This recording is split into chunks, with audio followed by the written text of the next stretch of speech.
मैं आपके सामने मैथ्स का एक क्वेश्चन लेकर आई हूँ। क्वेश्चन क्या बोला, find the value of X, और यहाँ पर इक्वेशन दिया हुआ 2 to the power root X equal to 8 to the power X. तो हमें यहाँ पर एक्स की वैल्यू फाइंड करनी है। तो चलिए इस क्वेश्चन को मैं आपको सॉल्व करके दिखाती हूँ। ये हमारा इक्वेशन, अब देखिए इसके आगे हम यहाँ पे क्या करेंगे। यहाँ पर आप देख सकते हैं, यहाँ पर एलएचएस में बेस 2 है और यहाँ आरएचएस में बेस क्या है, 8 है। तो यहाँ पर बेस जो है सेम नहीं है। हम यहाँ पर ये बात इसलिए कर रहे हैं क्योंकि यहाँ पर हम पावर एंड एक्सपोनेंट का फॉर्मूला यूज करेंगे। हम जानते हैं कि अगर एक्स का पावर ए है इक्वल टू एक्स का पावर बी है, तो आप यहाँ देख सकते हैं कि बेस दोनों साइड सेम है। बेस यहाँ पर क्या है आपका एक्स एक्स है, तो अगर ऐसा कहीं दिखता है और बीच में इक्वल टू है तो पावर आपस में इक्वल हो जाते हैं। ठीक है, तो यहाँ पर ए जो होगा वो बी के बराबर हो जाएगा। तो ये वाला फॉर्मूला हमें यहाँ पर यूज करना है, लेकिन हम ये वाला फॉर्मूला तब यूज कर पाएंगे जब यहाँ पर आपका एलएचएस और आरएचएस दोनों साइड में बेस सेम हो। ठीक है ना, तो चलिए इस क्वेश्चन को सॉल्व करते हैं। हमारे यहाँ एलएचएस में दिया है 2 का power root X equal to अब हम जानते हैं कि ये जो 8 है, तो 8 को अगर हम पावर में लिखना चाहें तो 2 का पावर 3 लिख सकते हैं।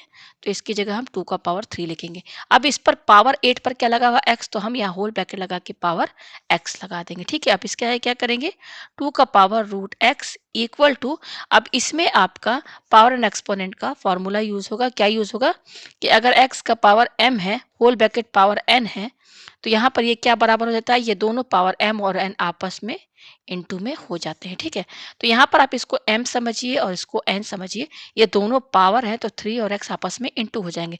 तो क्या हो जाएगा, 2 लिखिए बेस और ये दोनों इनटू कर देंगे तो 3 इंटू एक्स आपका 3x हो जाएगा। ठीक है, तो अब हम यहाँ पर जो है फॉर्मूला आपका पावर एंड एक्सपोनेंट का ये वाला यूज करेंगे। क्यों, क्योंकि आप देख सकते हैं यहाँ पर भी बेस क्या है, 2 है, यहाँ आरएचएस साइड में भी बेस 2 है, तो बेस सेम है इक्वल टू के दोनों साइड। तो यहाँ पर अब क्या होगा, पावर आपस में इक्वल हो जाएंगी, यानी कि पावर क्या है यहाँ पर एलएचएस में रूट एक्स इक्वल टू, और आरएचएस में क्या है पावर 3x है, तो ये आपस में इक्वल हो गया। ठीक है, अब देखिए इसका क्या करेंगे, पेज ऊपर करते हैं। ठीक है, तो इसको आप इक्वेशन फर्स्ट मानिए। हमें x की वैल्यू चाहिए और यहाँ पर लगा हुआ है रूट, तो ये रूट कैसे हटाएंगे, हम दोनों साइड स्क्वायरिंग कर देंगे। तो यहाँ पे लिखिए स्क्वायरिंग बोथ साइड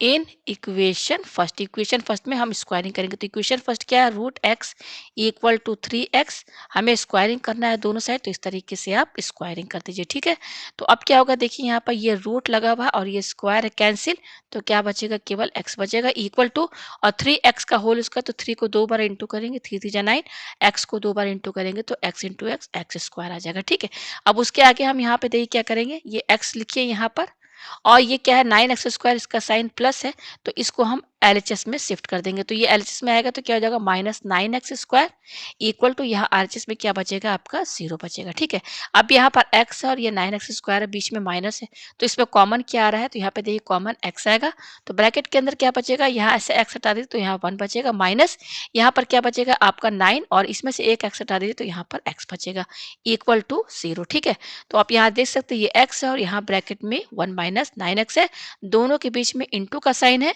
और दोनों का जो प्रोडक्ट है वो 0 के बराबर है। इसका मतलब ये है कि या तो x ये 0 के बराबर होगा या फिर आपका 1 माइनस 9x ये 0 के बराबर होगा। ठीक है, तो एक तो वैल्यू ये मिल गई x की वैल्यू 0। अब दूसरी वैल्यू हमें यहाँ से मिलेगी, तो कैसे मिलेगी, 1 लिखिए इक्वल टू, ये माइनस 9x को आप आरएचएस में शिफ्ट कर दीजिए तो ये प्लस 9x हो जाएगा, तो x की वैल्यू क्या होगी 1, और ये जो 9 है इधर जाएगा तो इसके डिवाइड में चला जाएगा, तो x की दूसरी वैल्यू हमें 1/9 मिली है। तो हमें यहाँ पर x की दो वैल्यू मिली है, पहली मिली है x इक्वल टू 0 और दूसरी हमें मिली है 1/9। तो यहाँ पर यही x की दो वैल्यूज है, तो ये आंसर है। तो उम्मीद है आपको ये क्वेश्चन जो है अच्छे से समझ में